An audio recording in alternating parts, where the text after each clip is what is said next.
Welcome, BBCers, to episode number 136 of the Broken by Concept podcast, the number one SoloQ educational podcast today, Curtis. Not so much motivational. Educational. But we'll sprinkle in some motivation here, all right, Curtis?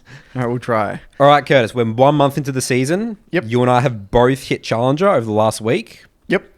Currently, you're sitting at rank 23. I'm currently rank 30. What's some learnings, Curtis, over the last couple of weeks? We haven't spoken about a SoloQ for some time. So I think the last time we spoke about a SoloQ was... 2 or 3 weeks ago, right? Yeah, like a week into the season when I had my... No, we did a little update. I think it was a few weeks ago. 2 weeks ago. So, you start actually. All right, so in that update, I said that you're like, oh, Nathan, your Vi's like, I was playing Vi a lot more at the beginning. Yep. And then I just got onto my Rek'Sai train now. I've played a lot of Rek'Sai. I got like a 70% win rate on him. And the thing that sticks again, guys, and champ mastery, guys, is so, like the ability, because I actually had low confidence on my Rek'Sai. Yeah, you were saying last time you felt a bit out of whack touch, with your Rek'Sai. You get back into it so quickly because you've got the champion mastery. Yeah. So just straight into it, and what I'm focusing on a lot in my games is just how to fight. How do I fight? Because always my Rek'Sai games, they always bad when I don't think about how a fight's going to play out before it happens. Because Rek'Sai, you go in, you're in. You cannot stuff it up. And a lot of the time, especially when we're versing really good players, they know exactly what I'm going to be doing, right? Yep. So I got to get really creative with the way I fight. And I got to think about the fight beforehand. That's what I've been focusing on a lot. Outside of all that, like reading the map, jungle fundamental, all sort of stuff, it's just really consistent with my gameplay at the moment. I'm really happy with where I'm at the moment. You're playing significantly less games than you usually do. I'm playing really less now. I've never seen you play, in the past few years, I have never seen you play as little as you are now. Like I checked your OPG the other day and I saw you play in blocks of 2. Yep. I've never seen that. Yeah, it hasn't been many games. Well, usually what you would do is you might do a block or 2 on that one account, and then you would go into the second a bit, because that's obviously because now you're busier with the Saltu Academy and stuff like that, right? That's right. So you're just doing the 2 blocks. Yep. How have you been finding 2 blocks out of interest comparatively? Because you've been previously a grinder. It's been interesting. More games. I think it's a thing that I don't think people should be taking too much from, because I just feel like I'm a way more experienced, solid, fundamental player now. Yeah. I feel like I'm like where you're at 3 years ago. Yeah. Because I feel that's how I interpret where you're at right now. The way I view you right now is that you feel confident in your ability to do your job in these higher elo games. And it took you, 2 or 3 years to kind of build that familiarity and the consistency. Because I could do it sometimes, but I would have like months or weeks where I'm just like, I'm not playing that level at all. But now it's just like, I load in, I'm very aware of the game pace. But that's because you didn't play the game for those few years, right? You took that massive hiatus from the game. 3 years I didn't play, yeah. Yeah, and so you had to come back, and it took you that 2 or 3 years to readjust, which actually is a really, is an important point, because... Was it 2 episodes ago we did the episode on was it Nailari, or the girl, the 32-year-old woman who's challenger, right? Nicole, was it her name? And one of the things we took away from that was that she was a grinder. She played multiple seasons in Master Plus before she reached Challenger. And I am a firm believer is that it's very, very, very rare that you get someone that steam rockets from D2 Diamond to Challenger. They have to spend usually multiple seasons in playing in Master GM lobbies before you gain the confidence and the experience and just the raw muscle memory to play confidently at a Challenger level. And I think that you've done that now. You've kind of done those years, you've got the reps in, and now you're pretty confident without playing a lot of games to be at that level, which is really good. Now it's a matter of maintaining, right? Now adapting to the changing pace of the games. You still got to go to the gym and do the reps. Still got to rock up, yeah. Maybe again, I don't need to build all that muscle from scratch. It's like you don't have to do 2 blocks an evening anymore. You can maybe just do that one solid 3 block. Really high intensity games, and then you're set, right? I think this last week, I've only played 15 games, and we've had a discussion before on this podcast where we feel like we need at least 20 minimum. Yeah. 25 ideally to actually be in a place where you actually above improve 20. in. Like I feel like we said this before, like every game past 20 feels really good. Like if you can get 21, 22, 23, you're in that bracket, that feels very different to getting 18 or 17 games a week or in that bracket, you'll feel that throughout the season. You'll feel that. I'm interested to see how I go throughout the season, especially now that I'm really focused on my iron, bronze, silver program. Yeah, and since doing because I felt the same since doing the mid lane school. I've just had less time to do my solo queue because I'm working on these lessons and stuff like that. And now I found myself having to play later in the night, and I'm really kind of struggling with my schedule right now, because before the mid lane school, it was very clear to me what my day was structured like. Now I'm really kind of, I don't like playing solo queue too close to bed time. Like solo queue is intense. Like it takes me an hour really to fully wind down my brain after playing solo queue. And there was this time where a few days, actually, I think it happened twice this week, where I finished my block like 40 minutes before I would like needed to be asleep. And I just had a shocking sleep and I couldn't actually get to sleep properly. So I'm having to really think about my schedule moving forward and how to balance these two programs. So that's something I'm gonna have to work on. But anyway, talking about solo queue, yeah, for me, I'm in a similar bracket, not getting a mass amount of games in. I'm trying to at least get at minimum 15, trying to push to, depending on how busy my weekends are, trying to push it to 20 if I can, but it's hard. Yeah, I don't really feel like I'm plateaued yet, because I feel like I'm at that lower challenger right now. I mean, even though it's ranked 20 something, like there is a considerable amount of LP between me and like the top rank. Like I think top rank's like 1,000. 1,100, I think. And I'm at like, 570 or something. So like that's a lot of LP there. So I don't feel like I'm consistently versing those like top 2, top 3 mid laners. So I don't really feel like I'm overly plateaued. I feel like if I just keep getting games in, I'm going to steadily climb. Typically, most seasons I plateau, it starts to get hard around the 800-ish LP mark. That's where things start to get, for me personally, like quite difficult. And that's when I know I need to push. So it's going to be interesting for me what I actually genuinely don't know what my goal is. Like I kind of just want to be a solid mid to high challenger player for both split 1, split 2.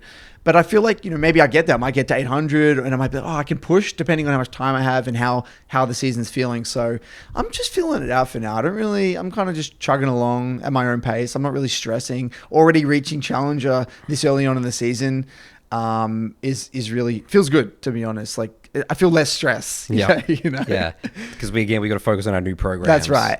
But again, we always need to keep touch with the game. That's right. I do want to talk about one thing from my solo queue that people might find interesting. So I was streaming my block in the Midland Academy Discord, and I was playing a support game. And I want to read out the composition of this team that I played, and very, very strange compositions. I was playing a Mumu support here in this comp. We had an Alistair top, Nunu jungle, Asol, the new Asol mid, with an Ezreal, and I'm playing a Mumu. So Ezreal, Mumu bot. So when you look at that comp, it's, we do have high damage mid with Asol. It's like scaling, mid mage. Ezreal can do a lot of damage later in the game, but then you've got basically no damage coming out of me as the Amumu, the Nunu, or the Alistair. I've never played with an Alistair top. What do they do? Do they I think it's a new pick that has come up as a counter to Jax, because Jax is quite strong right now, and it's like a weird niche counter pick to Jax. But anyway, this guy picked it into Camille, and so they had a Camille Lee Sin versus Poltron, and Yone mid, and then they had like a Caitlyn Elise bot. That Elise play vibes, playing Elise support, right? Me and Ezreal did a really good job bot. We ended up winning bot in the 2v2. Alistair got solo killed like a few times top. My Asol was doing well, and then gave like a few shutdowns, and Yone got really strong. And then again, Poltron got a bunch of kills in mid game. So we're heading into mid game, and even though Ezreal was really strong, like it netted out because their Camille and their Yone were strong, and the Asol was really struggling to deal with the Yone. Now, it was really interesting because I knew very, very, very clearly in this game what my job was.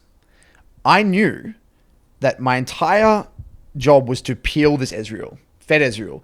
And Kuz, we're versing Yone, and I know what it feels like to verse a Mumu as Yone. By the way, that's one of the hardest counters to Yone in the game, in my opinion. I did not know Yone, that. I mean, Amumu is unbelievably hard to deal with. Like hard CC, specifically Amumu, because you got the ult, and then you got the stun. So you don't like his Yone getting locked down during your combos. Oh, because it just throws off the whole tempo of the throws off fight. everything, and like because Yone wants to dive, and then all you gotta do is sit on your Fed AD carry and press R, and then press Q, and then they die. Yeah, they die every time, right? They can't even go back to. They can't even go back. They're stuck, right? So my entire identity was peeling this Ezreal, and we end up winning this game, right? And there was some few instances in the mid to late game that were really interesting. I unmute at the end of the game and I go into the review and Marvin was in the call and he's like, Curtis. So you're playing a Mumu support. I'm playing a Mumu support, right? Yeah. And then the Marvin was like, Curtis, can you go to this play? Why didn't you... the first question he actually said, was, how the hell did you win this game? Like, he looked at the comps and he's like, you have no damage. Like, they have a fed Yone's max 6 items. You know, Camille getting, like, basically 5 items. Like, they're all, like, pretty strong minus the Caitlyn, right? And I said, well, because Mumu's really good into dive. Mumu is really, really good into dive. And then he said, Curtis, can you go to this moment in the game? Why didn't you just kill the Caitlyn there? We had Baron. We're running up mid. And my Caitlyn, my Ezreal and my Asol were, like, kind of behind us, and the Nunu and the Alistar like see this Caitlyn in mid and just go ham. Now I'm with them, and in this situation, the Caitlyn flashes over the Raptor wall, and I know in the back of my mind, my role, my entire identity is peeling my Ezreal. I don't need to kill the Caitlyn here. She's useless anyway. We can just siege and win the game anyway. I don't need to do anything.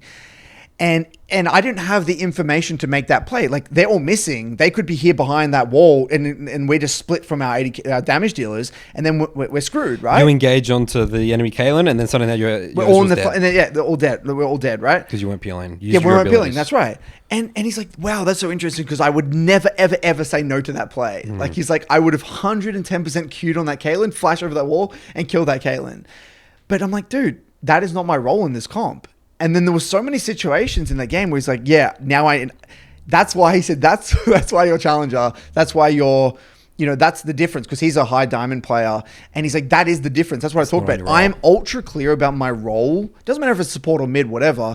I know exactly what my job is in each composition. That's what you know. That's what you're good at. To be a consistent high elo player, you need to know exactly, you need to be good at, first of all, identifying what your role is and the win con is in a composition, and then being able to execute upon that reliably.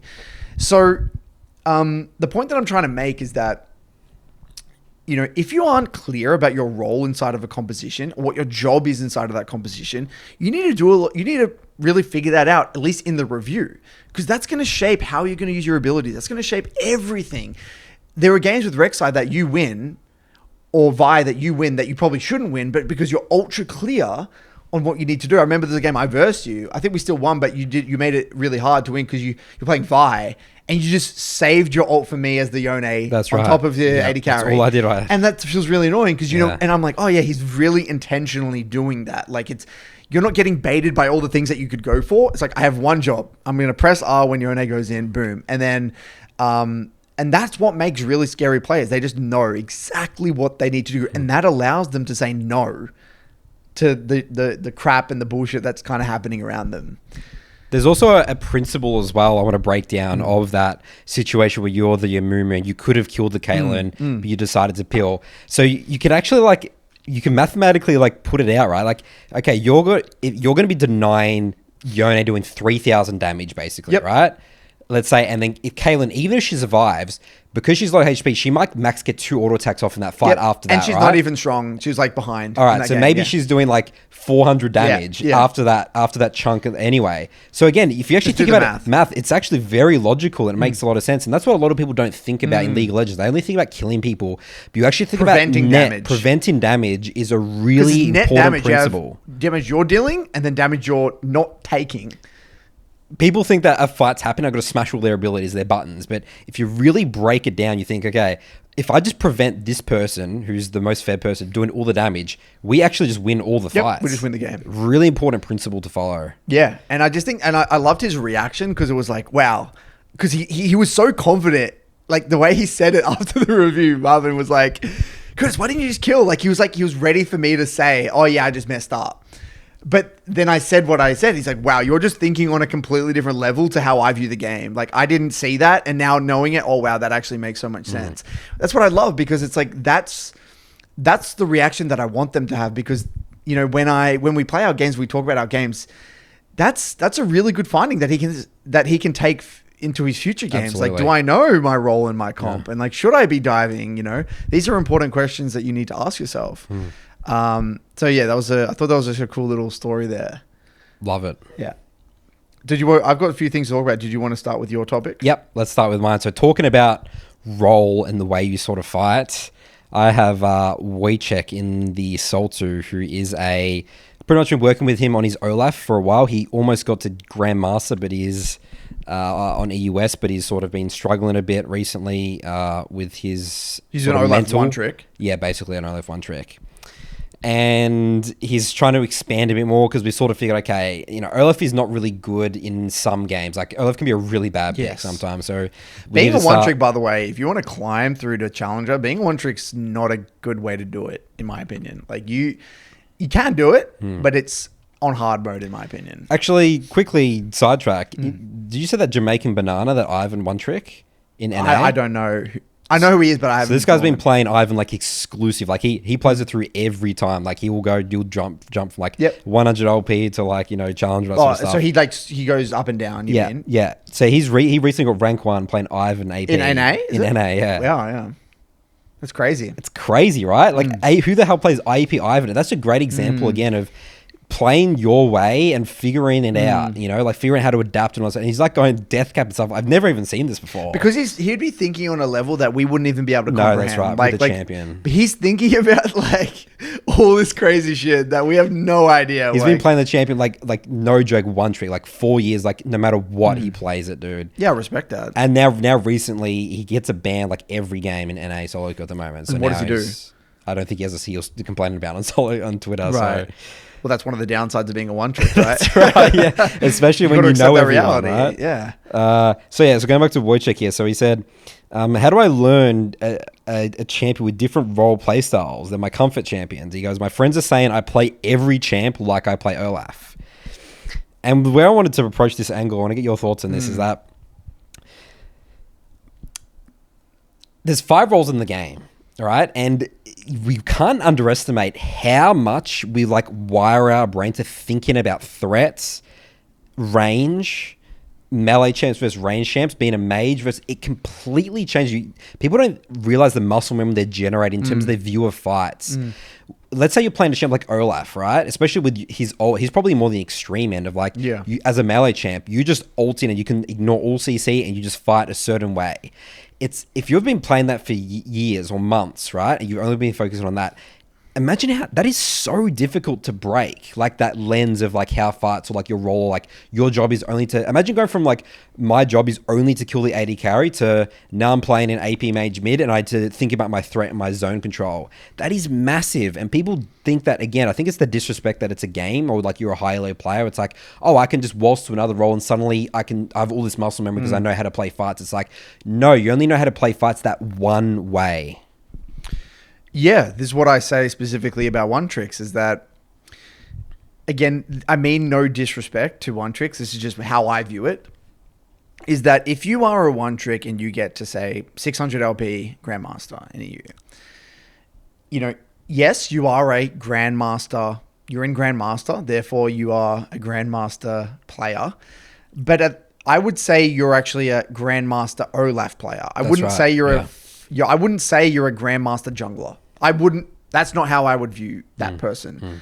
That's just the reality of the situation because you develop now there's nothing wrong with that. Again, I want to really preface by saying there's nothing wrong with that, but there's a very, very big difference between someone that's 600 LP and plays 4 junglers and someone who is 600 LP and plays 1 jungler. There's a very, very, very big difference we've actually mentioned this in relation to champ cycling. So if you play League over a very long period of time, years, and every season you cycle maybe a champ in and out of your pool, and let's say in for the context of mid, you played Victor, really high level for a season, and then you really committed to Zed, and then you went back to a mage like Cassio, and then you played Kassadin. You are an extremely well-rounded player after that 4 years, because that's what you've done. You've played many different styles, and you had to go from the farm style to the ganking style, and then kind of back and forth. And I've gone from the mage style to the assassin style and the mage to the assassin. I've done everything at this point. And it wasn't until I played the assassins and you played the ganking kind of style, fast-paced style, were you really able to get a holistic view of the game of League of Legends. So That's why I'm a massive advocate of champion cycling over a long period of time, so that you develop a very sophisticated view of the game. So in the context of your Olaf player, if he were to play a champion, let's say he was to move from Olaf to Evelyn, or Olaf to Maokai, or Olaf to, any other of these very different junglers, it's highly likely that he's probably going to drop to 0 LP Master, if not even Diamond, to be honest. And I don't think that's an exaggeration, because I've seen swings like that, especially when you're playing a very... Olaf, I would say, is actually even a niche champion. Like, he's kind of... There isn't many things like Olaf. That's really. right, yes. Like, he's very niche. It's not like if you were to a one-trick Lee Sin, there's a lot of things that are kind of like Lee Sin. You have to play fights completely different. Like every game sort of changes the way you sort of play fights. But with Olaf you really have only one way. One way. Yeah. And that's why, again, this is a very controversial topic, because the way you get your LP on a champion, there are certain champions. Okay. It's like you say, like Vladimir and Katarina. Well, okay, yeah, this is the thing, is that certain champions require a very holistic skill set. In order to, if you were to climb as a... LeBlanc. Yeah, a LeBlanc one trick, you're a very sophisticated player. Like, you can basically do everything. You've got skill shots, you've got positioning, roaming, you learn how to wave CS management, really well. CSing. that's the works. Like, if you were to climb as like Bobkin or whatever, like, I haven't really seen his play, nor do I haven't really seen him on anything else but from LeBlanc. But my interpretation, if he were to expand to other champions, he would probably be very good at many, many other champions, and he would pick them up pretty fast. The only downside is that he does have mobility, which is kind of one thing. Like, if you play a lot of a champion with a mobility, so that's what it works both ways. A LeBlanc player will now struggle with that aspect. That's right. If you played Victor, it would be very jarring. Yeah. That aspect, right? So whatever the variable, whatever the skill set that your champion doesn't require you to learn, that's the one that you're going to struggle the most with. So in the case of Olaf, you have no mobility. You really can't peel that well. You have no reliable hard CC. So... you have no engage, really. No engage, no gap closer. So imagine playing a champion like Lee Sin or something. That would be so jarring, because you can't just slam your, even a champion like Maokai, you're even though you're still a melee champion, I guess you can go in. Your damage limits are completely changed. Or imagine playing Elise or something. And like, it would be so different. That's right. So I think it's not to say he can't do it. There would be a very significant adjustment period. And that's what I'm saying. The adjustment period. He has no respect for the adjustment period. That's why. What did he say about it? I mean, literally, like he messaged me this after a week of like trying other things. It's like I'm trying to make him aware of. How long it's going to take, the adjustment period. What do you mean? What did he say? As in, like, what was his expectations? Yeah, his expectation was he's Grandmaster, so he's like... he's going to be Grandmaster on anything. Yeah, that's right. He just pick it up. Right. And you're funny you say that. He's actually dropped a diamond recently. Yeah, that makes sense. There you go. It wouldn't surprise me if he could. So it's about managing expectations, guys. That's what I want to get from this lesson from... But that's very entire... Yeah, it's very a very disrespectful way of viewing the game. It's like... If you're a one trick and you think you can play anything to that level. The disadvantages of being a one trick, and again, as you said, really good point, a one trick with a really one dimensional style. That's right. Of fighting. I just want to mention fighting, John, because fighting is a huge part of the game. Yes, fighting. And then what I would also say here is that this is what we talk about. If you want to be a one trick, you sign a very particular contract with the game. Right? Like, this is what I tell people. If you want to be a one trick, you got to go balls deep. Like, you got to go all in. Like, you can't give up at 600 LP. That's a very bad choice, by the way. Like, I would not recommend that. That's why I recommend people, if you want to fix your pool, you do it before you get high elo. Like, you don't want to get to 600 LP and be like, oh yeah, I don't really want to be a one trick, because your expectations are now so high. That's right. You've got so far to fall. But if we actually do the groundwork and develop your pool from a relatively manageable elo bracket, the climb is going to be much more manageable and smooth sailing, because now it's going to be janky all over the place. You're going to go up, and then you're going to go down, then it's just going to be throws everything off. Throws everything out of confidence, and that's what he's in. His confidence. He's in the lost confidence stage. He's absolutely. This is going to take months of recovery. Essentially. Oh yeah, his season's over. Yeah, that's the potential reality. Potentially, his season's over. Yeah, if he doesn't accept reality, if he doesn't really accept where he's at. Because he could easily fall into this trap of just a whirlwind of just not accepting reality. Like, oh my God, I should be better than what I am. And then just not really being curious and open-minded, getting into the details. Of how I need to be forgetting rank. Just put it up. If you drop to D4, it doesn't matter. and then we can rebuild that. But if he stays in that zone where he's actually focusing on LP while trying to learn, you can piss away a season very, very easily. That's so right. like my advice to him would, whatever rank, don't even look at your rank. Whatever. And by the way, why the hell was he playing it on his main?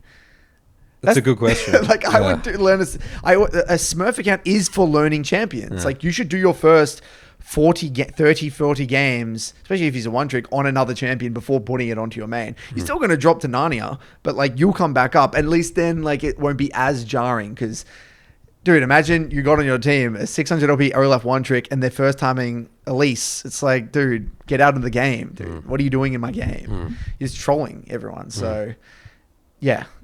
So it's a bit of a tough spot. I'm going to be in a big couple of months with him in Saltu, so I'm excited. We'll give an update on him. Yeah, give us an update in 2 months' time. I've got a bunch of little things throughout my week of coaching. So I do my weekly tidbits, and I've kind of got a few things. We'll maybe pick a few of them to talk about. I want to talk about a story from Bonks. He's actually a YouTuber. He's a YouTuber. Bonks. He has his YouTube channel. He's a fellow YouTuber. He does Zoe content. He's actually a very good Zoe player in EU. And we had this interesting session where he's a long-term, I wouldn't say overly long-term. I think maybe like 2 years master tier, I think. And he said to me, Curtis, like, I'm in a bit of a slump right now. I feel like I'm just playing not well. I've dropped from 300 LP master down to bottom of master or whatever it was. I'm getting into the details, basic mistakes, all that stuff. But then I'm like, why are you so bothered? Like, just really tell me, no bullshit. What's going on? Like, what's on your mind? Why are you so jacked up? And then he goes in and he said, yeah, I just feel like, I get to this LP and then I get stuck and then I just feel like I'm capped and I just don't even think I can get challenger or whatever. It was something along those lines, right? I'm probably butchering what he said. And I said, okay, walk me through your season.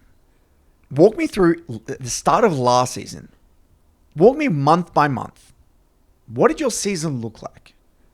Right? It's great. I love getting into the details. I love getting into the details. This is what people always will just skip over. Yes. It's like, we got to look at the journey. Let's look at the journey here. Because that everything tells makes us sense. why we're here. Yes. Everything makes sense, right? So he's like, yeah, okay, I started season 12. I was really hyped up, pumped, and I played pretty hardcore for 2 to 3 months. And then I kind of, I got to like 200, 300 LP, and then I got a bit stuck, and then I took a 2-month break. I'm like, okay. And then what happened then? He's like, okay, I came back, and I played again for another 2 or 3 months, and then again got stuck again, took another 2-month break. And then but it was towards the end of the season, I wanted to do one last final push, got back to around 400 LP, whatever, and then took the preseason off. I said, okay, let's just really lay this out here, man. I said, okay, you did 2 months on, 2 months off, 2 or 3 months on, 2 months off, 2 months on, then don't play for the rest of the season. Does that sound like someone that can get challenger? And like just getting into this. And I'm like, I'm going to tell you right now, League is a game that will punish you for taking breaks, extended breaks. There's nothing wrong with taking a weekend off. Nothing wrong with taking a few days off or a week. You got to do what you got to do sometimes. But you shouldn't, if you have ambitious goals like reaching challenger, I mean, that is you're going from the top 0.01% to the top 0.00001% or something. The difficulty of that climb, I mean, it's a sacrifice. It's a lot of effort. It's a lot of time and weight. So, and what I said, I'm like, dude, it's just nothing about your ability. This is nothing about you being capped or not talented or you don't have the right process, whatever. And you know what the crazy thing is? And I said, okay, what was your process? When you got results, walk me through. He said, yeah, I was reviewing and 3 blocking, and he's like, oh yeah, you're right, Curtis. It actually was working. I don't know why I stopped. And then we got into it, and really what it was is that it was a bit of a mental block with him. He plateaus, and then he just panics. Screw it, too hard. Like hits the panic button. And give up. Overcomplicating everything. Give up. Yeah. Right? And and again, I want to refer back to that story of the 32-year-old female challenger. What did she do? She played season in, season out as consistently as she possibly could for multiple seasons, and she made challenger.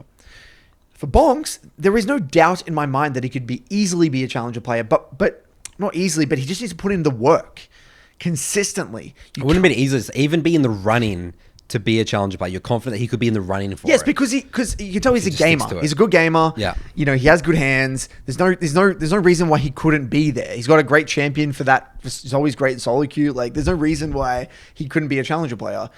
The only reason he's not a challenger player is he's taking breaks every 2 months. And I just think there's a lot there to unpack. It's like, everything makes sense, guys. If you're not getting the results, there's something either wrong with your process, your relationship with the game, your schedule. There's something there. And usually it's very obvious and it's plain to see for all of us. Yeah. And I just thought that was interesting because, again, I feel like that's that disrespect for the game. It's like, you think League's a game where you can just drop it for 2 months, come back, and then make your happy little climb, then face adversity and give up and come back? That's just... And think that you're going to get to playing with pro players on a daily basis. Yeah, people, you will then be playing Challenger with people who... That is their career. That is their livelihood. So if you want to be there, you also got to put in the sacrifice, make the sacrifice, time and commitment. My takeaway from that one is, guys, don't just smash the panic button and just be like, oh, it's all over for me thing. You know, make sense of your journey. And that's a lot of what our job is at the podcast when people come into our programs. It's like, we're here to make sense for you so then we can just start figuring out. Now we get into the details of your gameplay. I love plateauing. I think plateauing is one of the greatest feelings because it's like, oh, wow, okay, what I'm doing is not working. I've sat at the same rank now for a month and a half. I'm not going anywhere. Okay, I need to change something either in my gameplay, my process. Something's not working. I feel like that's when it gets fun. I agree. I feel like just now mindlessly climbing and not really being plateaued and pushed is actually not as satisfying as really having to get into the details and figure out like what's going wrong in my climb. So I said, I have a very different view of that. Like, I think that's actually what makes League kind of fun. If it was all happy, happy-go-lucky, just win every game and climb, then it wouldn't even be fun. No. And Challenger wouldn't even be satisfying. No. Right? So I just think that's an interesting little story there. I like that a lot. Okay, so I've noticed a trend. I'd be interested to see if you've noticed the same trend in the Saltu. I do these reviews and, we get into it and there's like very obvious areas, like moments in the game where they could have very easily communicated something, whether it's back, whether it's a roam, whether it's whatever it might be. And I found that clients are always very surprised in the review. They're like, oh, I thought I pinged that. Or I thought and what's happening, right? Yeah, they thought they over communicated it, but they're just doing the bare minimum or not at all. Or not at all. And what it is that they're actually saying stuff in their mind.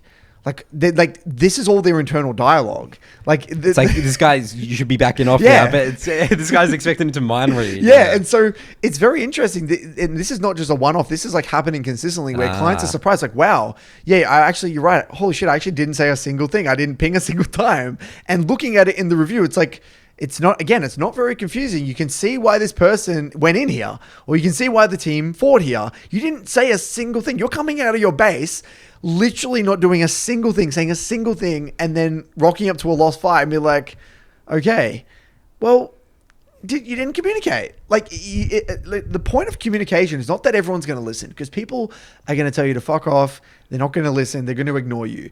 But at least you can exit that game with a guilt-free conscience, knowing that you did what everything you could. You gave it your all. That's how John Wooden, Pyramid of Success, his quote for success. Yes, exactly. You've left it all on the table. There's nothing else for you to give. That's what success is. And if you ping that roam, like danger, and they still die, who gives a shit?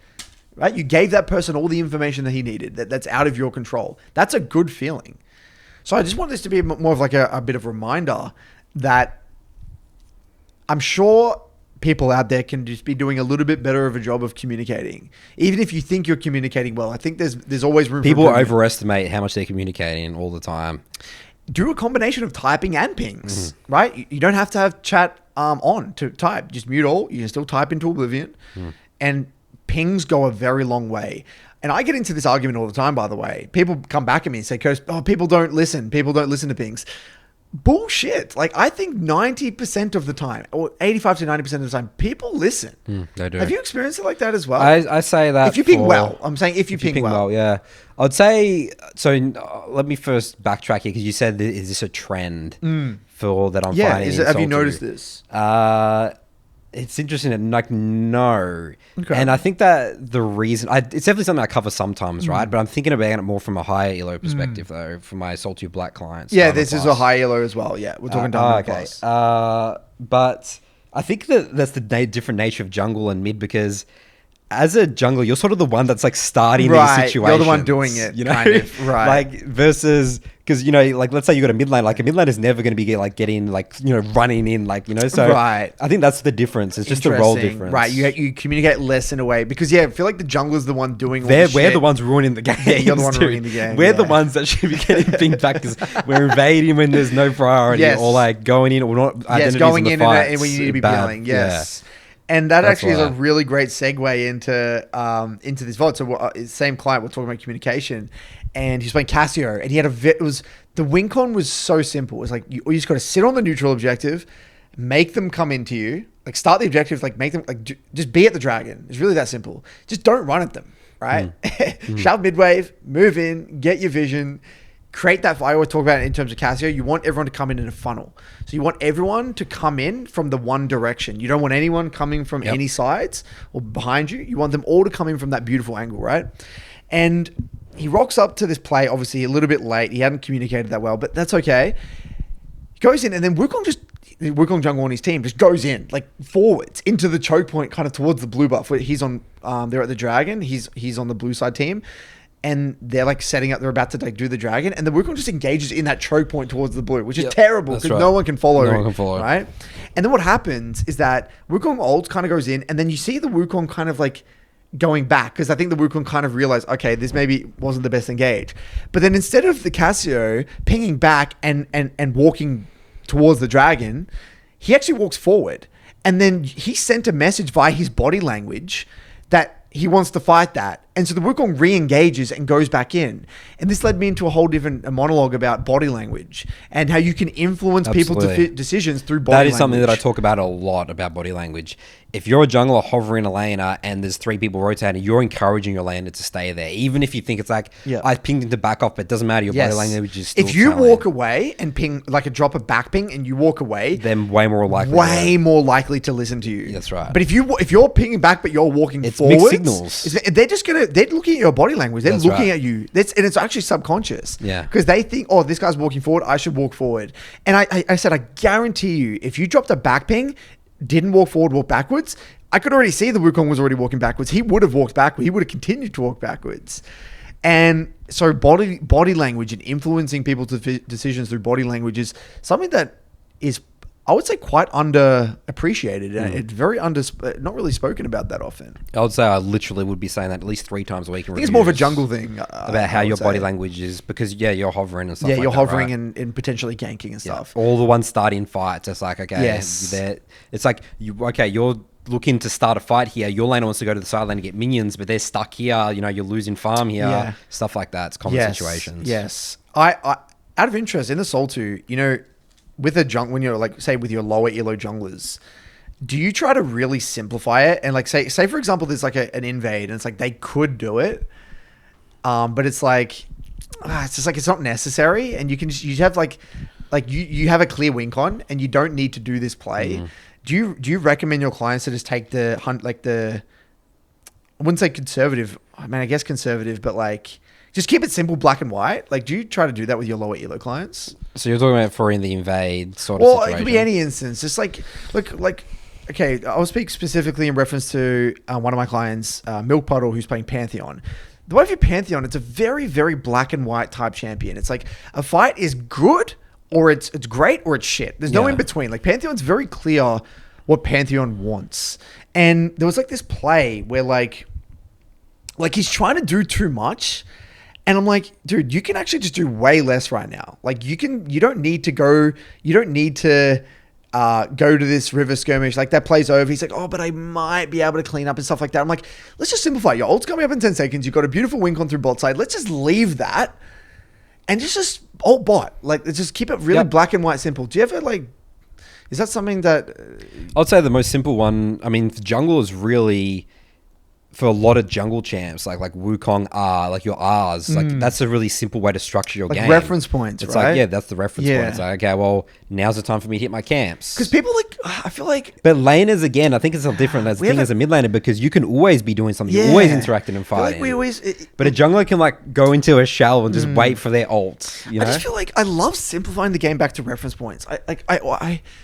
I'm just a massive fan of bringing it back to like, this is just clearly what our strengths are, and this is clearly what we need to do. And yes, you might miss opportunities, but you don't need to take every opportunity to win a game in Platinum. No. You just don't. Yeah. You know? You got to break down that narrative. That narrative always pops up, I find, all the time when they verse someone else, like specifically a jungler that's getting all these early ganks off now, and they win the game from that. And it's a, what's that? It's the bias. What's that called? Recency bias, I guess. Recency bias, where it's like, okay, that's just happened, but they didn't look at the specifics why that jungle was able to get all those ganks. And then suddenly like, okay, well, I got to do that next thing because that's what they did that game, and I lost to that. And that's ridiculous. And my laner suck or something. You know what I think it also is they, you know, so like you'll win it, you're in a game that you're going to lose no matter what. Like you're in a tough game. Yeah, and then you're suddenly grabbing all these narratives from you're it. trying You to just like... got to throw them away. You just got to throw that game away. You're never going to win the game. No. And like what happens is like, oh yeah, maybe I could have done that, could have done that. Let's just throw that game away. Let's just, again, you're going to lose some games, and let's just win the ones properly that we really should win. Just thinking long term again, you know, because that's where people get in a rut, because they think, oh, well, I just did the basic thing in this game and I lost. So it must not be that's my problem. That's I'm must not be the just problem. missing opportunities, you know, but that's just that one game. That's right. You need a bigger sample size. So yeah, I mean, that's why I guess our coaching exists, right? Because we can help redirect. And I had to redirect Milpod. It's like, when he came to that session, I was like, oh yeah, thank God, you know, I was overcomplicating things. Yeah, it's good. It's refreshing to get that perspective. You need that, yeah. Just like, okay, yeah, I can just probably simplify the game a lot. I don't need to take all this. Just fight off my goddamn ultimate. Yep, there you go. That's a simple reference point. It's very, very simple. I think we'll leave it at that, and we'll go through the next of these. Actually, I'll say one last thing as a bit of a quick public service announcement. If you don't, okay, so your real life situation is directly connected to your in-game performance. Okay, it's not that it slightly influences your game performance, in-game performance. It directly, like 1-to-1 ratio, impacts your in-game performance. If you are anxious in real life because you got homework, or you've got you're stressed because of a given work situation, or you got to do something, or your house is a mess, or you haven't slept well, or it doesn't matter what it is. I call them stage 4 issues. This stuff is huge. And if you're coming to a review and you're actively playing games with huge, glaringly massive stage 4 issues, you're not only wasting my time, you're wasting your own time, because it's not about the game at that point. It's like, there is nothing. You're simply not expressing your best self at that point. So whatever we see here, whatever you show me, this is not you. This is a shell of you. So this is really not your level of play. It actually isn't your level of play. So what I recommend people is like, guys, like, I'm not saying you need to be Superman and have the perfect schedule, but if you're literally you're in your chair and you don't feel good, and you're playing League of Legends solo queue, I guarantee you it's not a good usage of your time. And if you need to switch off, because I've had people say, Curtis, but I need to do something. I can't fix my situation right now. I need to switch off. Don't play solo queue. Play another game. Like straight up. You should, like, League is not a game. Solo queue specifically is not a good game to use as an escape. Because it's just brutal. It's competitive. Yeah. Solo queue is a competition. Do you think you're in prime form to compete when you're jacked up, mentally? No. Play TFT, play normal games, play ARAMs, play Counter-Strike, right? Literally, I'm dead set here. Like, because you will ruin your confidence in the game. You will lose LP. You'll feel even more miserable. You get some narratives that will pop up in there. This champion's OP. It's not worth it. It's genuinely not worth it. And it's, all I'm saying is that, solo queue is not a good escape. And Gamer Dad kind of mentioned this in the last episode, where he said he was kind of playing League and using it as a bit of like a down thing. Like, he had a lot of stress in his life at a certain period of his life. And I kind of wanted to raise it, and I feel like I should have in the podcast, but I don't think that's a good idea. Solo queue specifically. Normal games, whatever, that's fine. You can switch off with a beer. It doesn't matter. Solo queue, it's a different ball game. and I caution people against it. That's kind of just my public service announcement there. I got a couple of points from that one. So my first initial reaction is now that we're going to have a lot of people saying then they never play the game because they feel like that they don't feel good all the time. And you know how we say just showing up? Yeah. And like the gym, just showing up, right? Like even if you don't feel good, is really important for the consistency. It's a bit of a contradiction, sides, isn't it? And also, you know, you said it's a 1-to-1 ratio. Like, I mean, it depends. Like, I think that the competitive nature as use and escape actually is good sometimes because you know how we say that league's amazing, you can block out everything in the world. I think it's just the base, like we got to like go into the details where it's like the basic it's like sleep. It's like I've got an essay to write in the next 3 hours, like really big things. But if it's like overall, like I had a pretty shitty day, like queuing up for that's good. Again, let's get specific then. Like I think we need to get specific. We need to get specific. You like start off with a general term, stated it's a 1-to-1 ratio. Exactly. Well, what I'm talking about 1-to-1 ratio in terms of stress impacting your game. Let's clarify that. Like if you're... I think there's levels again of stress. No, but I still think it's 1-to-1. A little bit of stress will still impact your gameplay, like equal to how it impacts your real life. It just will be a little bit though. But again, so let's say, you're a little bit stressed because you got a big day tomorrow. Yeah, that's probably not a big deal. But if you're, like you said, you got a huge assignment or you got this work stuff that you got to do and you're really procrastinating it, then you're not going to play Great League. No, those are the situations. Or you're in a messed up relationship and your girlfriend's calling you on the phone and you got to have a tough conversation. You're not going to play good League. No. Like this is the sort of stuff I'm talking about. Like I'm talking big shit. That's right. Stuff that's really physically making you not feel like, well. After this game, I have to address this immediately. Yes, and it's stuff that's really, that needs to be that deep down needs to be fixed, right? Like, and I will say, I still stand by my statement where I do believe that if you're not sleeping well and you're not like, you're playing on low energy, that is going to impact your gameplay a lot. You should still play, right? But just get that shit sorted. Again, I just really going to stress that because it's massive, really, really massive. And if you're not in the right headspace, it's just not worth playing. Okay, to give you an example of this, I have a client who he says he sleeps well, eats well, does everything, right? That's awesome, dude. I love that.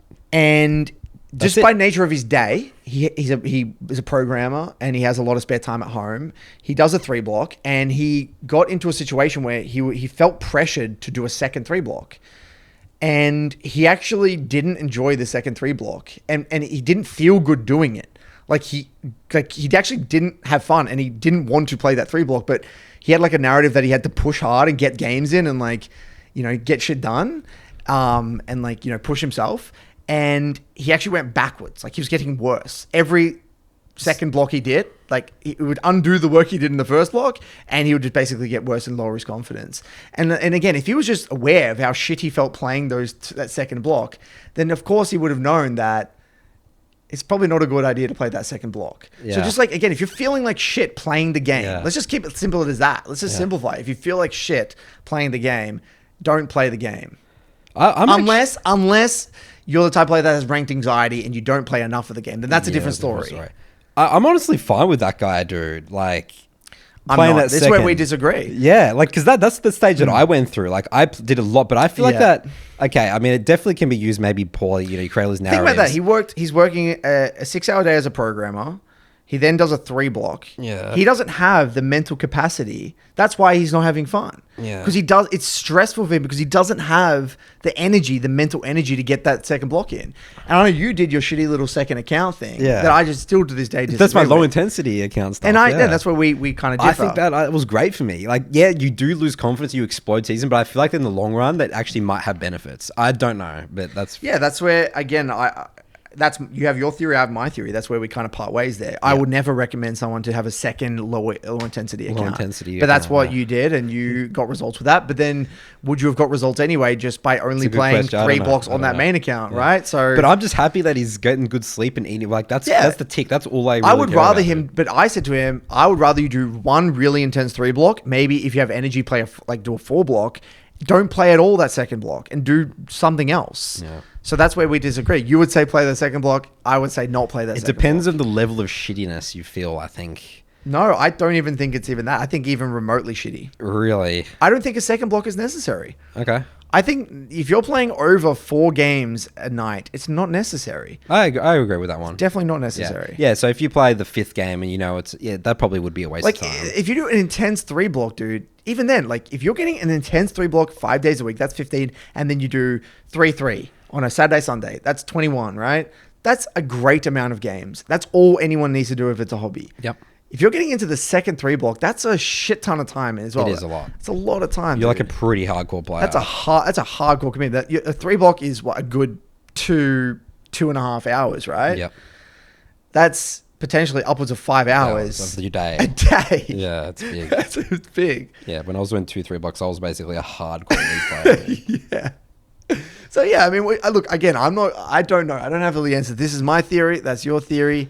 I just love. I am a fan of getting in games where you just suck and lose confidence because you just have to get through that experience. I think it's so important, dude, in the league journey. I really do. Yeah, but you're gonna get into that rut anyway, even doing 3 blocks. That's true. Just your normal 3 blocks. You're probably right. You're gonna get there. But anyway. maybe my theory is that you get there faster that way. You know. I think that for some, like, I think if you are a very, very you're very confident in yourself and you have like a very sophisticated toolkit to break down problems and get yourself out of ruts. Yeah, I could maybe see the benefit because then you're getting more games in and seeing more situations. But for the average individual, they're not good at getting themselves out of ruts. I don't think I had any idea how to get myself out of ruts. I figured that out over time. I disagree. You, Nathan, you know a lot about the game. So you have the ability to. Okay, maybe I do. I am maybe a little bit. You can review shit and see what's going on. I was able to still look at it objectively. Yeah, still even though I was still making the same basic. Yeah, like you can still know that they're basic mistakes. I feel like you're a coach at the end of the day. Like you know a lot about the game. All right. So I don't know. It's a bit of a tough one. See what the audience thinks. That's right. Do you agree with Coach Curtis or Nathan Mott? Yeah, I mean, whether you agree, it doesn't matter who you agree with. It's just what do you guys think in your experiences based off what you've done. And for people who've done that second block a day, that's who we should hear from. Second block people? Yeah, second block right. people. Yeah. And what are their 6 games a day? Do you have another topic, Curtis? We'll leave it for there. Yeah. All right. Now we mentioned earlier this year that we want to explore the Reddit community a bit more, Summoner School specifically. Okay. So we're gonna here's a really good one that flowed on from our conversations earlier today. You can keep reading. I'm gonna get some water. Okay. So this one is, I hope you're listening still, Curtis. Is it unwise decision to quit ADC because of low impact? All right. And this is his little blurb. I've been playing since 2020 and have been an AD carry main for 2 years now. I mainly play Jhin and Samira. I've reached Platinum and have coaching for bot lane, but so many of my games feel like they are just unplayable due to a mistake that's not mine.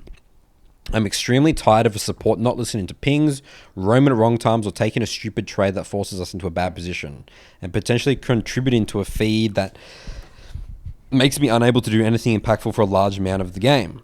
I want to play a role where it feels like I have more impact than this. I know there are things I can do to make the game easier on me, but it's just not fun anymore to play from a compromised position in 50% of my games.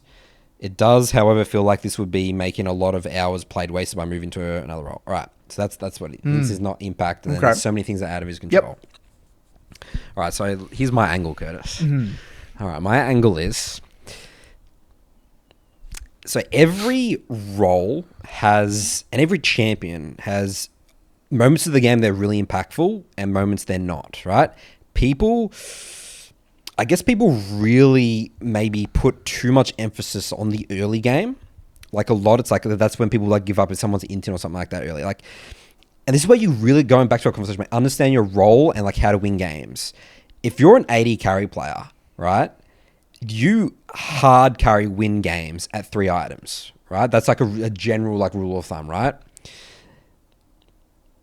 It's really important again to understand that, guys, because like how many people have failed to close out games, Curtis, in League of Legends? It happens all the time, especially low elo, right? People make a lot of mistakes. They're going to make a lot of mistakes. Your mindset here is going to be, okay, there's going to be like, you know what, lots of things are in your control. Like the biggest one here is we talk about deaths all the time. People don't realize not dying or dying once or twice in a game is unbelievable how much impact you've actually had on that game, because you've not given away gold. You're getting lots of gold farmed up yourself. That alone is massive. Doesn't matter what your support's doing. Doesn't matter who's roaming. Doesn't matter how far your jungler's behind. I went to the SoloQ ladder, Curtis, on our server, right? And I looked at the top 20 players. 7 of our top 20 players are 80 carry players. Wow. Okay? And I quickly looked at jungle. There's only 2 in the top 20. So I'm like the 4th highest rate or something like that. I could have easily be like, oh, jungle's a weak role, whatever like that, right? Like, again, it goes back to understanding your role. And like, he's saying that he wants to quit AD. Said that just goes to show that he doesn't actually understand his role and the type of, the role that he chose. What do you think about this, Curtis? Yeah, I think that's a really good way of approaching it. I think you're spot on in the sense that you need to understand what the strengths and weaknesses are of your role and your champion. And look, I think you need to exhaust every option before you can talk about a role. It's a little bit disrespectful to the game to say that critique the role when you're not playing really great League of Legends. That's right. So like, it's like, sure, okay, show me that game where you do great fundamentals, you make very good quality decisions, you play well mechanically. You get to that 3 hours, and you play at team fights flawlessly. And then if you still lose those games consistently, then, okay, sure, you might have an argument. But I guarantee you that's not the way it's going to go, right? We know he has no argument because, again, right. some of the best players on our server are AD carry players. So the question then becomes, it really boils down to fun and curiosity in my mind, really. At the end of the day, you could be playing the most impactful role objectively, right? Let's say Challenger in an alternate reality, there was 40 out of 50 were junglers, right? If you don't enjoy jungle and you don't find it satisfying and you're not curious when you play the role, you're not gonna be motivated to improve and problem solve and get into the details and push, right? And so I think this is more so a question or a problem of fun. Does he thoroughly enjoy the AD carry champions? Because I feel like you can enjoy a role, just thematically and kind of like what it does in a game, like scale into late game, mid to late game and carry in team fights, right? That's kind of what the identity of an AD carry is. But then there's also champs. Like, do you like that, dashing and hitting skill shots and kiting? Like, what do you like about the game? That's the first question I would ask him. And, because you might think, right, yeah, I like playing whatever role. It's like the grass is green on the other side, right? Until you like, get there. That's what he's thinking. But like, let's say he likes all those things about AD carry. It's like, okay, now what are you going to do? You're going to switch to a melee champion. But what happens when in team fights you can only do like 1,000 damage versus 6,000 damage? There is always, you could make any role seem the most fun or the most dog shit. That's right. Depending on how you want to view it. That's right? Exactly it's like, right, because, you can see this in many, many other people's claims. They say one role is really weak. They play a role. They say the role is weak, and then they say, okay, I'm going to go to this role that I thought was strong. They go to the role that they think is strong, and then they struggle in that role, and then they think, oh, well, yeah, okay, maybe I guess that role that I said was weak first place probably wasn't actually as weak as I thought, and they go back to it and they flip flop, and that's the worst thing you can do. And what I think is likely going to happen with this guy, is I think he would probably swap from AD carry, go to another role, fail in this other role, or get into the weeds with his other role. Eventually, the honeymoon period will wear off, and then he'll come back to AD carry and be, oh yeah, I actually love the fact that I can scale into mid to late game, right? So I'm not saying that will happen, but I think it's highly likely. So this is our experience from these type of things. That's right. This is what we've observed. They just focus on only the weaknesses of the role. That's right. So that's why I think it really boils down to how fun and curious do you want to be on that role, and there are strengths and weaknesses to every role. And trust me, unless you are already at a very, very, very high level, you're not really in a position to critique the role itself. It's kind of like, again, this is why me and Nathan get so angry about people talking about matchmaking and the MMR system, because it's like, you're making so many basic mistakes and there's so much that you can control that let's just focus on the trillion things that you can control first before we get in remotely what Riot is doing with the matchmaking. That's right. And the thing is that so aggravating. It's so aggravating to us, because we see it every day for years. Years on, and the same arguments for years. So that's why it's so annoying. And you don't hear it from the best players. No. Why? Yeah. It's like, then they play. They don't help us at all, because then they're complaining. You don't about hear their the best matchmaking. AD carries complain about their role. No. Very rarely. No. Sometimes, right, for clickbait, but very rarely. right? They're going to play it anyway, and they're going to be very good at it, right? So I just think that, let's just control the things that are in your control. And then like I said, it really comes down to an argument of fun and satisfaction. And just to disclaimer, to put it out there, even if I had a percentage of the impact of every role in the game, like, let's say even during a certain meta, like we're talking about, it might be like 2% less than someone else, some other role. Every role in the game, if you do your job, you have an almost close to exact impact in the game. And that's happened in the long run. In the long run. Again, maybe not in that game, in the long run. That's right, in the long run. And that has been true in League of Legends forever. Yep. Otherwise, if you look at the SoloQ ladder, I don't think I'd ever seen a situation where the top 50 players, 30 of them were one role. That's right. Never happened That's before. right.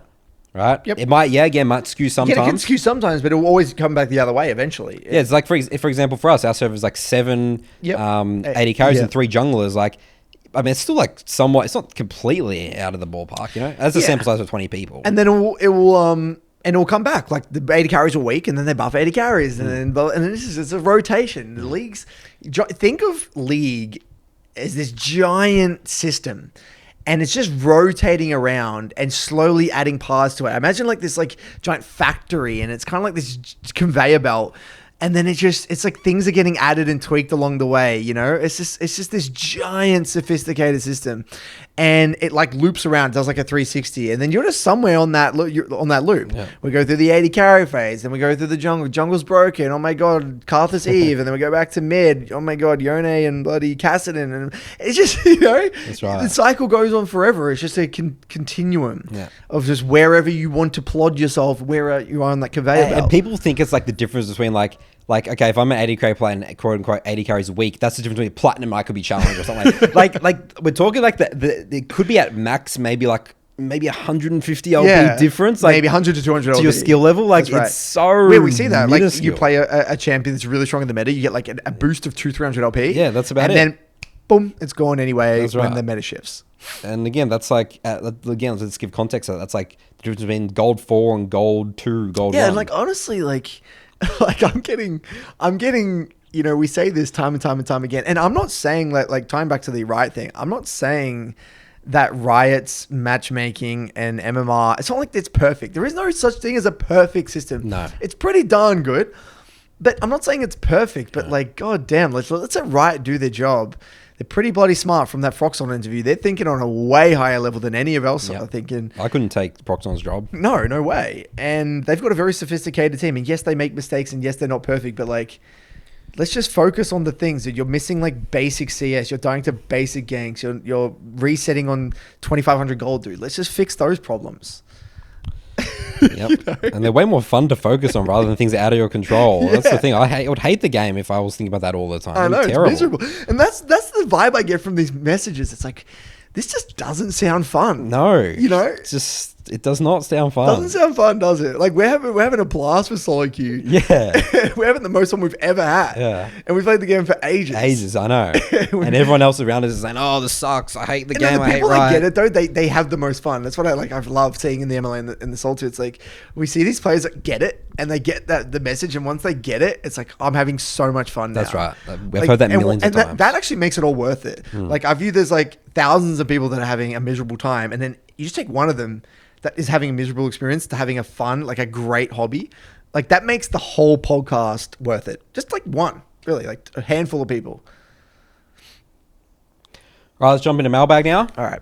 Away we go. Welcome back for Nathan's Mailbag. Jingle, jingle, jingle song.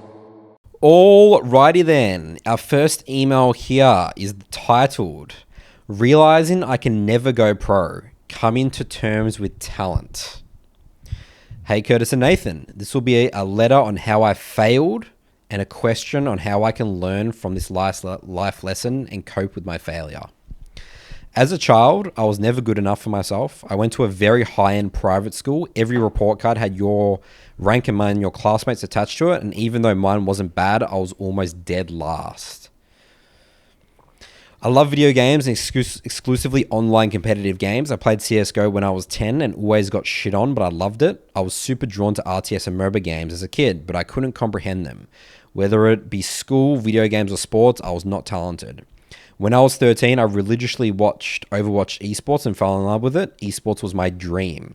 I slowly and painfully climbed to plat in Overwatch and was incredibly proud. I stuck through. Incredibly proud I stuck through it. I added a classmate that said he also played Overwatch on my PS4. And I kid you not, I promise this is true. I asked, how did you get to Masters ELO with such a low level? He replied, I don't know. We were the same age. I was devastated. I quit Overwatch. I love League. I'm genuinely in love with the game. I'm a kid that for the last 2 years spent every single Monday listening to two Aussie men talk about video game improvement.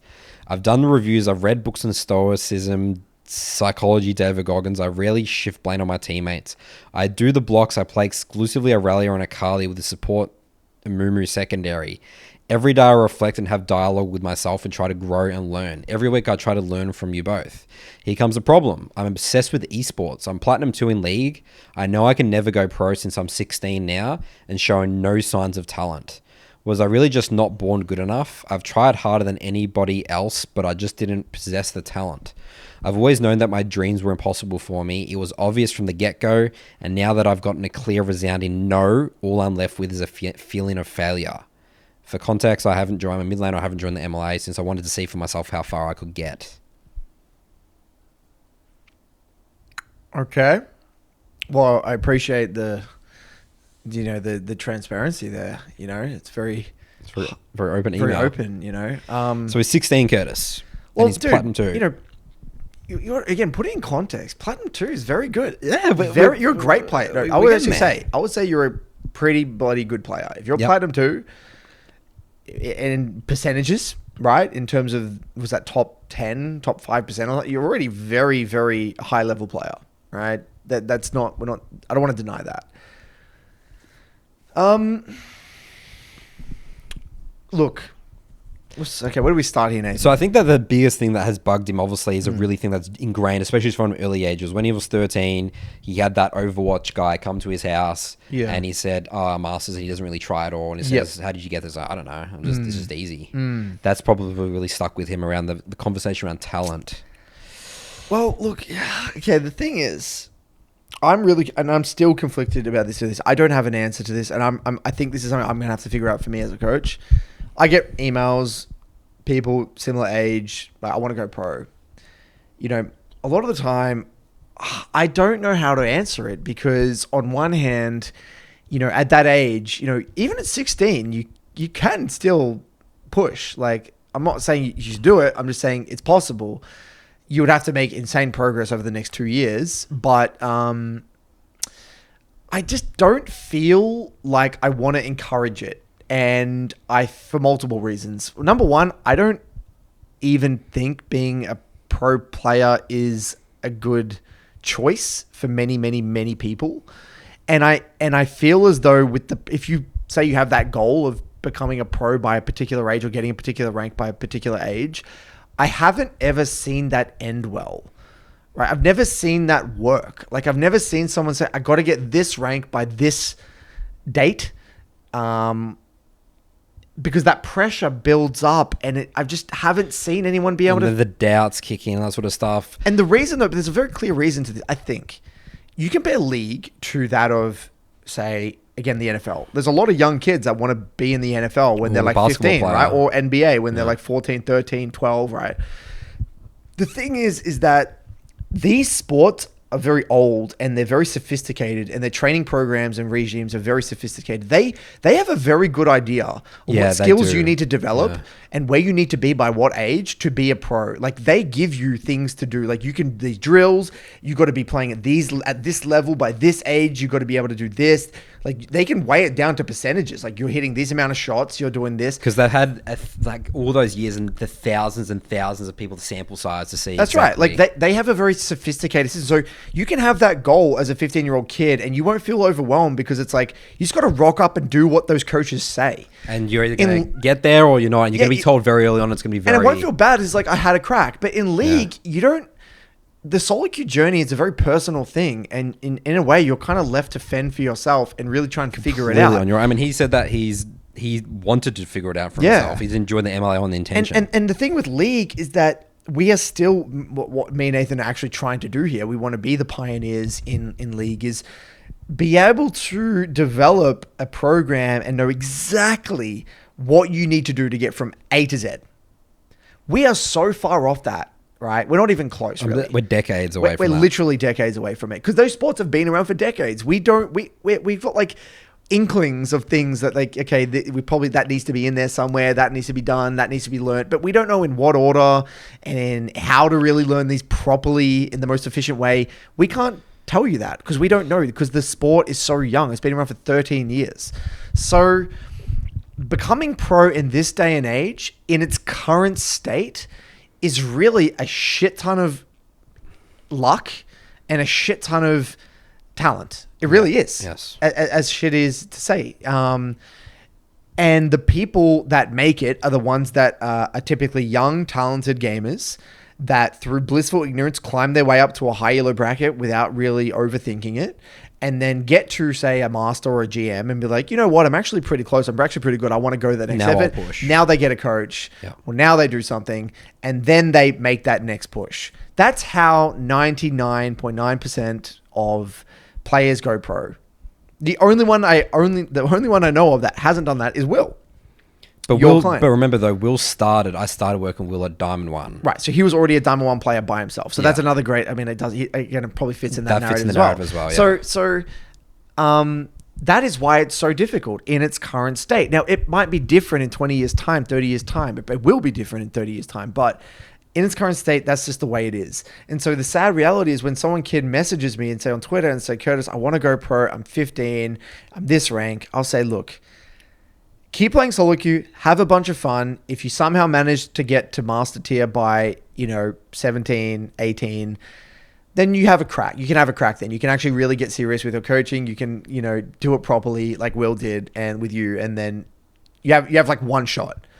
Like you have like then a year or two to like go hard and get really high rank and make a name for yourself. And if you fail, you're done. So it's very brutal. Very, very, very brutal. And so that friend of his that got master tier in Overwatch, they are the type of people that go pro. Yeah. They are the people that play mindlessly. They have a bunch of talent, and we don't even know what talent really is in League. In my opinion, it's a combination of focus, pattern recognition, free flow state, a shit ton of confidence, delusion. It's a bunch of these things mixed up together to create it's kind of like an archetype that you could describe, and which basically fits nearly every successful pro player that we know has had the same basically the same personality traits and the same mindset, basically the exact same. So that's the way it is currently, and I don't think he should feel bad about that. Like you got think about that in terms of raw numbers. There are in NA, if you're from NA, there's like 8 teams? 10 teams. Yep. So 8 times by 5 is... Was it 40? 45? 45 or something? Dude, that's we don't know. I don't know my times tables. Come on, dude. 8 times 5 is 40.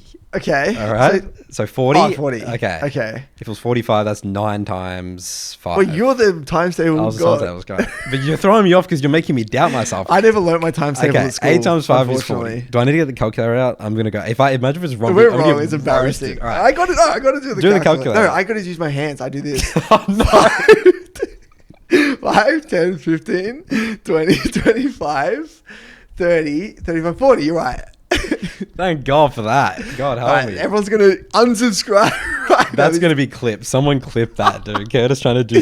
That's what that's what I did in my exams in school. You're just in the. And I was in the smart maths, but I never learned my times tables. I was really good at maths, but not times tables specifically for some reason. I was in the exam, my final exam, doing math methods, and I'm counting with my hand. This is like the most advanced math in high school. But I'll do calculus, but I'll count the multiplication. It's just ridiculous. That is the funniest story. I love. Anyway, right, so there's 40 players in NA specifically, and then millions, right? How many people in NA who play SoloQ? I think there is 2 million, I think 1.5, 2 million. I think that play SoloQ. So think about the odds there. Yeah, and remember most of those are imports in. So I think about let's say 20 half. So you have 20 And then there's of the roles. And there's OS as well. You're competing with his OS and all that. I'm counting OS Okay, imports.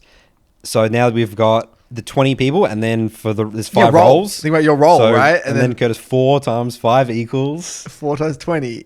There you go. So then 4. He's committed with 4 people to get a spot. Think about that. So the numbers are unbelievable. Yes. So I don't want, again, there's no reason to feel bad about this. Just because you're not a talented gamer, welcome to 99.9999% of people, right? Welcome. And so many people are in the exact same people are in your same spot as well. Yes. Like they've realized that their dream might be over and stuff. You know, I think I brought up this documentary before on the podcast called Where Dreams Go to Die. Have I mentioned that to you before? I don't think you've actually seen it. No, I haven't seen it. And it's about this called the Barkley Marathons. And it's a specific type of marathon, right? And I love the title of it, like Where Dreams Go to Die. Like this is like one of the hardest marathons like ever. Like I think it's got like 7 finishes across like 10 years or something like that. It's crazy, right? And it follows this guy called Gary around and... Right, so stop and watch it if you don't want spoilers, but essentially he fails it twice, okay?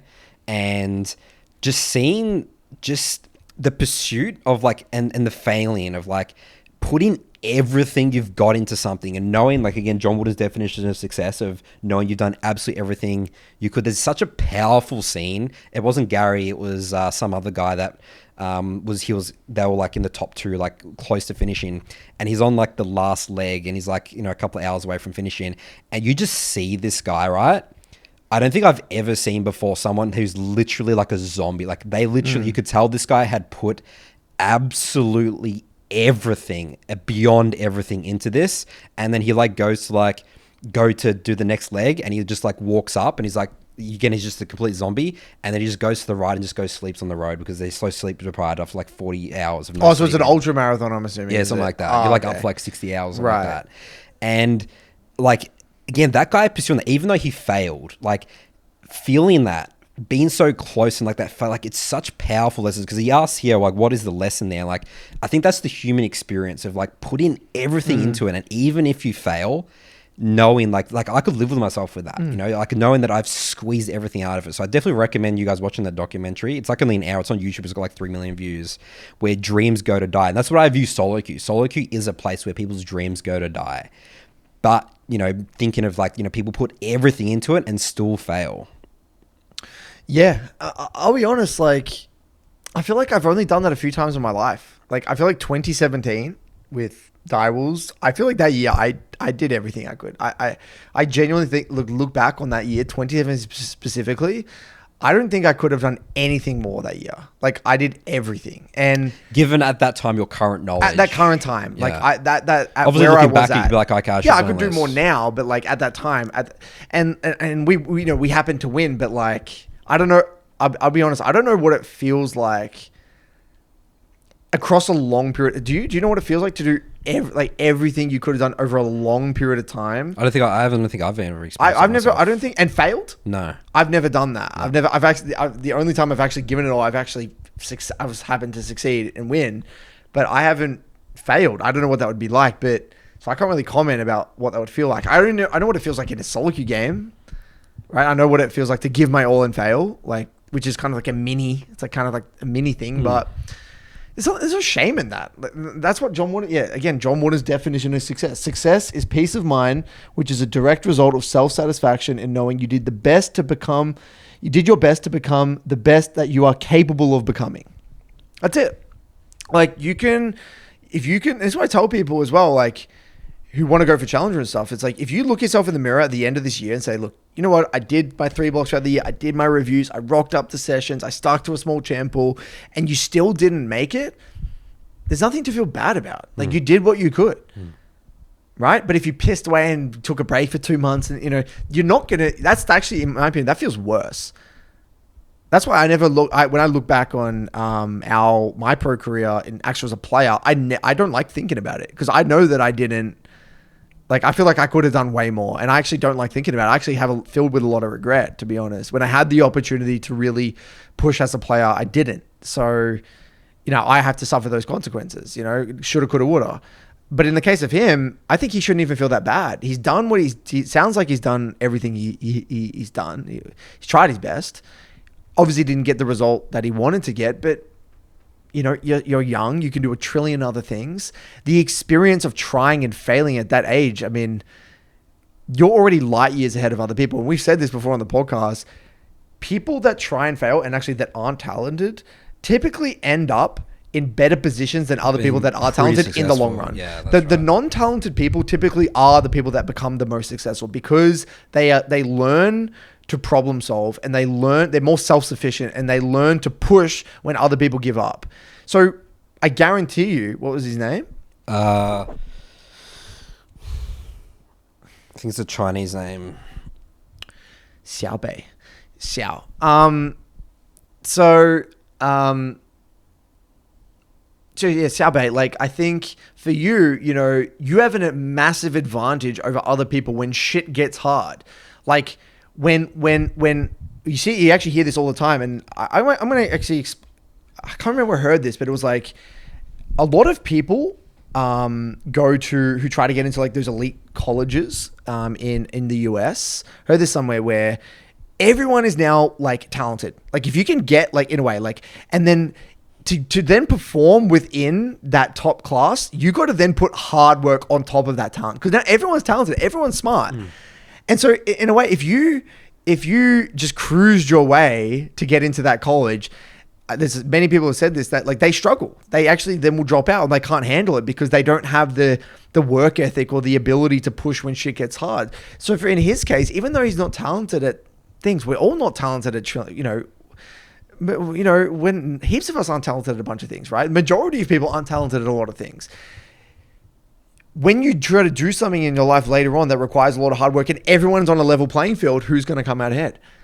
When there's that job interview that no one knows what's coming and then you kind of know you're going to go above and beyond and do that work and you're going to succeed because you put in that work. So I don't think you should look at this with shame or be upset. I think if anything, you should look at yourself and be super, super happy. You can look back when you're 21 years old, you're doing something else like, you know what? I really tried. Yep. I don't have any regrets. And then he said he ticked a lot of the boxes through the process. Great. He really tried. He listened to lots of podcasts. That's it. So you should be really proud of yourself, man. If I were you, if you were my son or something, I'd be so, so proud of you. I mean, that's an amazing thing. And it sounds like you can already tell he's going to be a successful individual. If you can keep up that work ethic and that mentality, you're going to be a very strong mental individual and a very successful individual, no matter what you do. All right, moving on here. This one's from Jim. Title of this email is "The process is hard, but actually easier and more enjoyable." Hi fellas, I had a pretty intense realization today. I'm an opera singer, and right now I have an insane amount of music to learn and memorize in many languages. It's very stressful, so I haven't been able to play much League. Because I'm in a big rush to learn all this stuff right now, I spent like 7 hours sitting at the piano and realized at the end of the day, I actually barely learned any of the music and I wasn't enjoying myself at all. I was in this moment I realized I wasn't following or trusting the process. If you want to learn something really hard in a foreign language, a good process is saying the words 25 times, then saying the words in the right rhythm 25 times, singing the words in the melody out of the rhythm 25 times, then putting it all together, singing the words with the right rhythm 25 times. I was skipping to the last step of the process because I was panicking that following the correct method would take too long, and I realized actually even when you don't have much time, there is no avoiding the process, and at the end of the day, you actually have achieved more and had a better time if you've been willing to do it the hard way in the first place. It's a bit of a hard for me to word my question, but I wondered, why are we so stupid? Why is it so difficult for us as humans to follow the process even when we know it's the more effective path towards success? How can people join Saltu in the MLA and know what the process is but still fail to implement it and spend months and years still beating their head against the wall spamming games without gaining any ELO? How can we in League of Legends bring ourselves to follow the process, and what are some common blocks you see in your clients?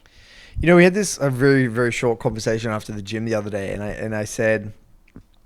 And it was something like, you know, everything can be made easy. Like, okay, when we do a review, with any of our like high grandmaster clients, you look at the decisions and you look at the specifics and you're like, this is really not that difficult to break down. Yeah. Like ultimately, like if you understand the game, most people could look at this. They can break it down themselves. It's the execution parts that's unbelievably hard. So my point is that, most things are actually in isolation, very easy.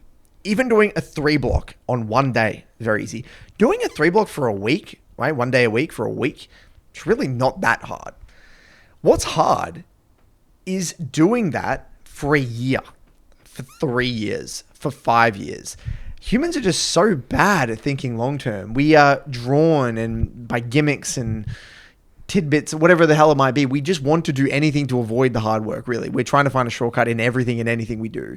And that's like a survival thing, right? So if we can do something easier, if we can get the same result in a way that requires less energy, we will do that. That's a good survival mechanism. Right, it's like, okay, sense. how can I save time? How can I save energy? Kill this, lion like quicker? Right. Versus like doing this whole I can still kill it, but I think it's how can I get the same thing done in a shorter amount of time, expending less energy? Yeah, that's always a common thought, I think, for us. Yeah. And the thing is that there are things you can do to that where that applies, but at the same time, there are areas where it cannot be applied. But we try to apply that rule everywhere, in anywhere, whenever we possibly can. Right. Yeah. Right. And it's the same thing with gym. We spoke about it in the gym. It's like really break down like trying to be a bodybuilder, like on a day of being a bodybuilder. It's not that difficult. Like a day of it.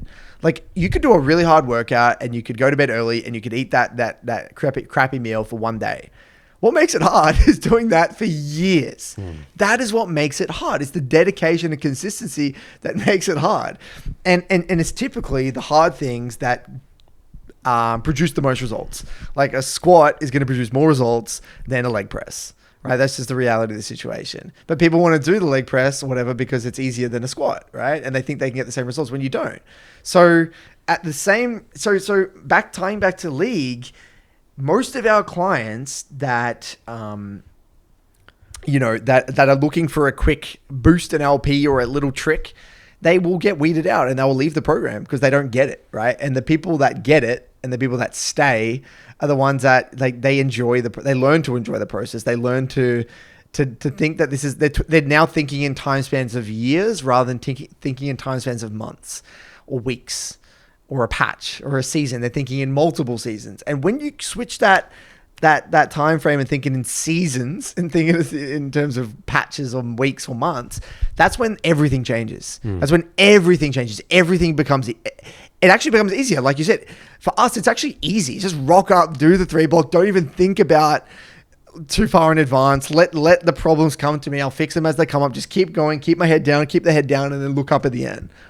It's like that quote from who played with Tom Brady, the Gronkowski, and he has that quote where he was saying how throughout the season, you keep your head down, keep your head down, keep your head down, and then you only look up when you win, like the Super Bowl. Like that's when you look up and you look at the confetti and you actually like embrace what's actually happening.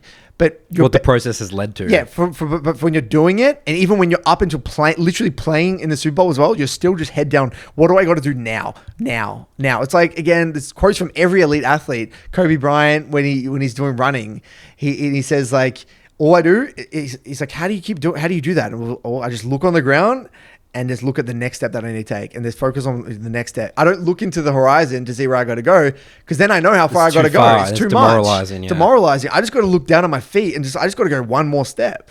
And if you look at it like that, it's a lot more achievable. And so I think that the trick is not thinking too much in advance.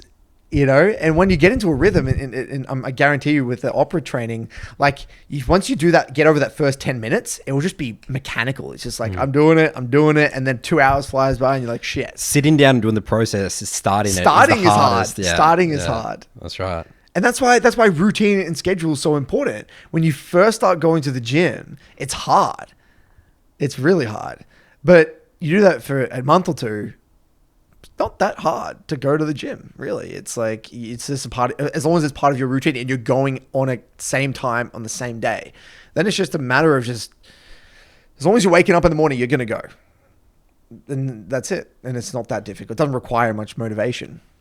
And motivation really, I remember we both used to love motivational clips and videos back when we were younger. Yeah. And I don't really resonate with them anymore. They're useless now. They're useless. Because motivation's short term. It is. It really is.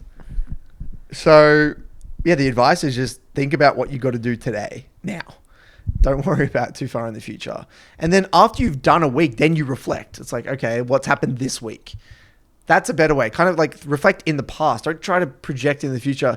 You've helped me a lot in my life where I've always had a tendency to think too far in the future. Like, Curtis, you don't know what the hell you're going to be doing next year. Stop. Like, you don't even know what you're going to be doing 2 months from now. You're trying to plan out like 10 years. I've been trying to plan out all this shit. And like, I got humbled and Nathan kept saying to me, so Curtis, I remember back in the 2020 and I was trying to think about like what we're going to be doing in the future. Like when I first started the YouTube channel, like Curtis, we have no idea what's going to happen. Head down. Just do what you need to do now, and then let the rest. Make sure you're following a somewhat creating some process. It's like we have a rough compass. We're roughly going in this direction. That's and then right. That's actually just that's actually if someone asked me what life advice I would give, it's like just pick a rough direction, like a rough set of principles that push you in that direction. A given direction, and then just kind of adjust and course correct as things come up. You know, that's the best. You can't think too far in the future.